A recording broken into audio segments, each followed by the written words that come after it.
नमस्कार, मैं राजेश गर्ग एक ऐसी वीडियो के साथ जिसके अंदर कलई खुलने वाली है राज मंदिर की और राज मंदिर जैसे स्टोर्स की।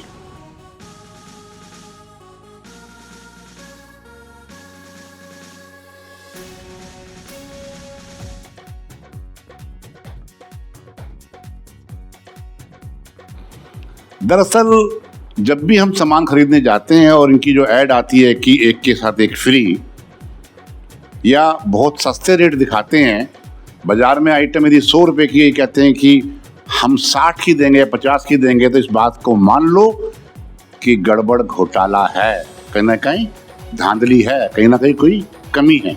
ऐसी ही घटना घटी हमारे पड़ोस में प्रशांत विहार के निवासी संजय जैन साहब के यहाँ, जिनकी पत्नी प्रशांत विहार के राज मंदिर से लेकर आई आधा किलो बटर, अमूल का बटर। अमूल का बटर स्क्रीन पर आप देख सकते हैं, ये अमूल का बटर है जिसकी रसीद भी राज मंदिर की है। लेकिन जब बटर को इस्तेमाल करने के लिए निकाला तो देखा कि उसमें फूई लगी हुई थी, फफूंदी लगी हुई थी और वो बदबू मार रहा था। राज मंदिर से संपर्क किया तो उन्होंने बात करने से मना कर दिया। इसी मुद्दे को लेकर हम चर्चा करेंगे आज। हमारे साथ हैं वरिष्ठ वकील श्री दिनेश जी, दिनेश पंचनंदा साहब। दिनेश जी, क्या मानना आपका, क्या कहेंगे राज मंदिर या इस प्रकार के जो स्टोर खुले हुए हैं जहाँ पे सामान सस्ता मिलता है, क्या लगता है आपको, सच्चाई क्या है? सच्चाई जो मुझे लगती है कि जो चीज़ एक्सपायर होने वाली होती है उस पर ये रेट कम कर देते हैं और 1 पे 1 फ्री देते हैं, ताकि इनका माल जो सड़ने वाला है, कुछ ही दिनों में खत्म, उसकी एक्सपायरी होने वाली है, वो सारा स्टोर इनके गोडाउन से निकल जाए बाहर।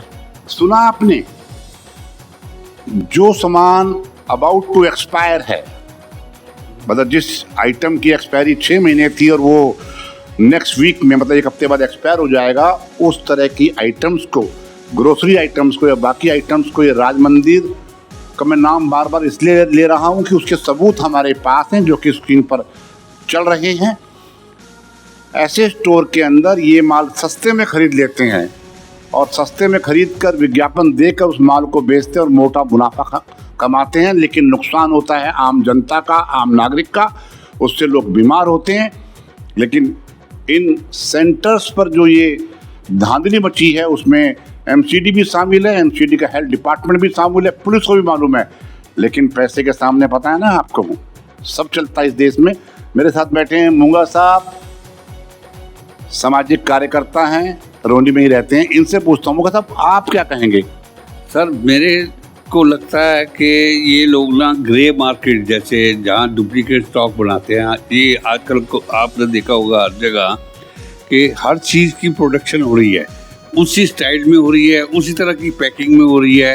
कोई भी आप आइटम कंज्यूमेबल ले लो, वैसे कोई ले लो। दूसरा ये भी सुनने में आया था पीछे कि इन लोगों के पास कुछ सिस्टम है जिससे कि उस पर जो डेट होती है वो ये हटा के दूसरी डेट भी डाल देते हैं, तो इस तरह का काम भी है। सुना आपने, मूंगा साहब ने तो एक अलग हटकर बात कह दी जिसकी मैं चर्चा शायद नहीं करता, लेकिन करूंगा। ये बात बिल्कुल ठीक कह रहे हैं कि खाने पीने की आइटम में तो ऐसा हो ही रहा है और हो सकता है कि ये जो उनका स्टिकर है उसको चेंज कर देते होंगे, उसको मिटाने का भी प्रबंध है। जब देश की राजनीति के अंदर जो सही लगती है उसको मिटा देते हैं लोग, ये तो बहुत छोटी चीज़ है। राज मंदिर पर मिलता है डुप्लीकेट सामान, राज मंदिर में मिलता है घटिया सामान, राज मंदिर में मिलता है खराब सामान, केवल लालच देकर स्कीम निकाल कर ये बेच रहे हैं। अब हम बात करते हैं, व्यापारी हैं पेशे से संजय गुप्ता जी। संजय जी, आपका क्या कहना है, शॉर्ट में जरा बताइए। सर, शॉर्ट में मेरा यही कहना है कि इसमें जो है राज मंदिर में जैसे एक्सपायरी वाला सामान तो बिकता ही है, साथ में डुप्लीकेट को भी मिक्स करके बेचते हैं, जिससे कि इनका रेट का पड़ता आता है और जो है ये उसको निकालते हैं। कुछ जो जीएसटी नंबर ना होने की वजह से मेरे को तो लगता है बिल भी डिलीट करते हैं उससे, जिससे कि जो है जीएसटी का भी इनको फायदा होता है। सुना आपने, व्यापारी ने व्यापारी की खोली पोल। डुप्लीकेट भी हो सकता है, एक्सपायरी भी हो सकता है और साथ में काम और ये करते होंगे। वो काम है कि बिल तो काटते हैं लेकिन शाम को बिल उड़ा देते हैं, सेल की 20 लाख की दिखाते हैं 2 लाख। ऐसा संजय जी का कहना है कि युवा साथी भी हमारे साथ है, नाम है अंकित। अंकित, तुम्हारा क्या व्यक्तिगत मत है? ये सर इतना बड़ा स्टाफ रखते हैं और इनका कोई भी स्टाफ किसी चीज़ पे ध्यान नहीं देता, और जो भी चीज़ एक्सपायरी होने वाली है या कुछ भी है, ये बिना किसी चीज़ के ये उनको दे देते हैं कस्टमर को, और जिससे कि कस्टमर को काफ़ी समस्याओं का सामना करना पड़ता है। स्टाफ भी परवाह नहीं करता। इतना स्टाफ, इतने खर्चे निकालने होते हैं, तो ये स्टाफ भी लड़ पड़ता है। यदि कोई कस्टमर शिकायत करता है तो स्टाफ लड़ने को उतारू हो जाता है, जिससे कस्टमर सोचता है कि छोड़ो यार, आगे से नहीं लेंगे, और शिकायत नहीं करता है। हमारे साथ नरेंद्र जी कुंबर साहब, बुजुर्ग हमारे हैं, आप क्या कहेंगे इस बारे में? हेलो। हाँ, ऐसा है कि इनका जो है नंबर ऑफ स्टोर ज़्यादा होने की वजह से ये क्वालिटी में माल खरीदते हैं, और कहाँ का माल कहाँ जाके बिकता है कोई मालूम नहीं होता, क्योंकि ये डेट्स वगैरह सब चेंज हो जाती है। बाकी तो जो है इनका हिसाब ऐसा है कि जो इनको माल चेकिंग करने के लिए कोई वो सिस्टम नहीं है कि माल की चेकिंग की जाए।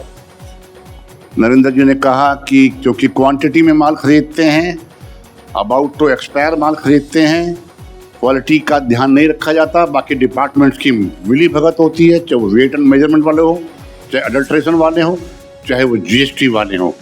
ये सब है मिली भगत का खेल। जनता यूं ही पिसती रहेगी, लेकिन इसके लिए हमें और आपको जागरूक होना पड़ेगा।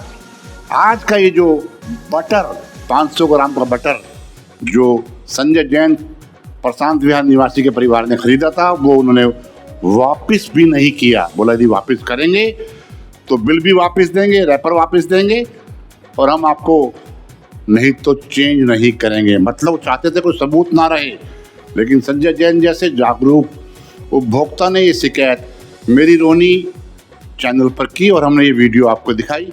आप इस वीडियो को अधिक से अधिक शेयर करें, चैनल को सब्सक्राइब करें, हो सके तो यदि वीडियो पसंद आई हो तो लाइक करें। आपका बहुत बहुत धन्यवाद। जय हिंद, जय फौजी।